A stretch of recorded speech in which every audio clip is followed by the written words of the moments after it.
সকাল প্রায় 7টা বেজে 10 মিনিট। ঘুম থেকে জাগলেন জেনারেল শাকিল। আবেগ নিয়ে দ্রুত রেডি হচ্ছেন, যেতে হবে দরবার হলে। সকাল 9টা বেজে কিছু সময় পার হয়েছে। শুরুতেই বক্তব্য দিতে শুরু করেন বিডিআর মহাপরিচালক DG major general Shakil Ahmed. শুনশান নীরবতায় কিছু বুঝে ওঠার আগেই বিডিআর এর কিছু বিদ্রোহী সদস্য অতর্কিত হামলা চালায় দরবার হলে। পদভ্রষ্ট সদস্যদের সেদিনের ওই হামলায় 57 জন সেনা কর্মকর্তা সহ নিহত হন 74 জন।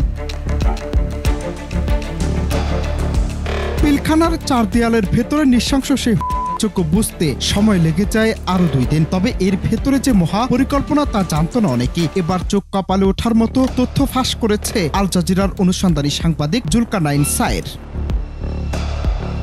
এবার চলুন দেখে নেই কি লিখেছেন ওই আল জাজিরার সাংবাদিক। তাতে কি আছে? বিডিআর এর ঘটনা তদন্তের সাথে সরাসরি জড়িত এমন এক সামরিক কর্মকর্তাদের কাছে ঘৃণিত এক চরিত্র BA 2683 ব্রিগেডিয়ার জেনারেল আজিম আহমেদ, যিনি শেখ হেলালের আত্মীয়। বাংলাদেশ সেনাবাহিনীতে 11তম দীর্ঘমেয়াদী কোর্সের সাথে পদাতিক করে কমিশন লাভ করেছিলেন। কমিশন পরবর্তীতে উক্ত অফিসার বাংলাদেশ সেনাবাহিনীর বিভিন্ন পদাতিক ইউনিটে চাকুরি সম্পন্ন করেন। সেনাবাহিনীতে যোগ্যতার মানদণ্ডে ব্রিগেডিয়ার জেনারেল আজিম একজন মধ্যম পর্যায়ের অফিসার, যিনি পেশাগত জীবনে বিভিন্ন সামরিক কোর্স এবং ক্যাডারে ভালো ফলাফল লাভ না করার প্রেক্ষিতে এবং একই সাথে defence services command and staff college সম্পূর্ণ না করায় এই অফিসারকে মেজর হতে লেফটেন্যান্ট কর্নেল পদে পদোন্নতি প্রদান করা হয়নি বলে বিশ্বস্ত সূত্র জানিয়েছে। 2006 সালের 25 ফেব্রুয়ারিতে বিডিআর বিদ্রোহের সময় ডাইরেক্টর ইন্টেলিজেন্স হিসেবে কর্মরত ছিলেন তৎকালীন lieutenant colonel Mohammad Abdul Majid. BDR বিদ্রোহের পরে বাংলাদেশ সেনাবাহিনী নিজস্ব অফিসারদের রক্ষায় কোনো প্রকার কার্যকরী ভূমিকা গ্রহণ না করায় সেনাবাহিনীতে কর্মরত উচ্চপদস্থ কর্মকর্তা বনাম অন্যান্য পর্যায়ের কমিশনপ্রাপ্ত অফিসারদের মধ্যে তীব্র অসন্তোষ দেখা দিয়েছিল। ওই পরিস্থিতিতে অফিসারদের চাপে তৎকালীন সেনাপ্রধান general Moeen U Ahmed BDR বিদ্রোহের কারণ উদ্ঘাটনের জন্য লেফটেন্যান্ট জেনারেল জাহাঙ্গীরের নেতৃত্বে 20 সদস্য বিশিষ্ট একটি তদন্ত কমিটি গঠন করেছিলেন।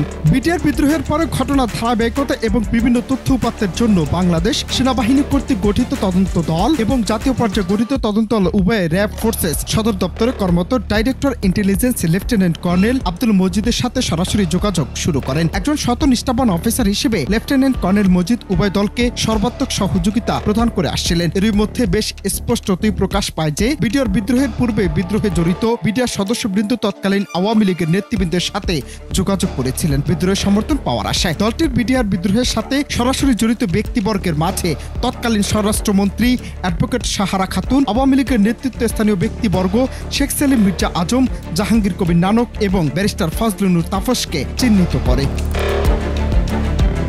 এমত অবস্থায় হঠাৎ করে অনেক কঠিন ও সত্য প্রতিবেদন কয়েকটি পত্রিকায় প্রকাশ হয়ে যায়। আর তখন সার্বিক বিষয় পর্যালোচনা আওয়ামী লীগ নিজ দলের ভাবমূর্তি রক্ষার জন্য জরুরি ভিত্তিতে লেফটেন্যান্ট কর্নেল আব্দুল মজিদকে র্যাপিড অ্যাকশন ব্যাটালিয়ন থেকে বাংলাদেশ সেনাবাহিনীতে ফেরত পাঠিয়ে দেয় এবং তার স্থলে স্থায়ীভাবে পদোন্নতি প্রাপ্তিতে অধিক্রান্ত তৎকালীন মেজর আজিম আহমেদকে র্যাব সদর দপ্তরে ভারপ্রাপ্ত ডাইরেক্টর ইন্টেলিজেন্স হিসেবে নিয়োগ প্রদান করে।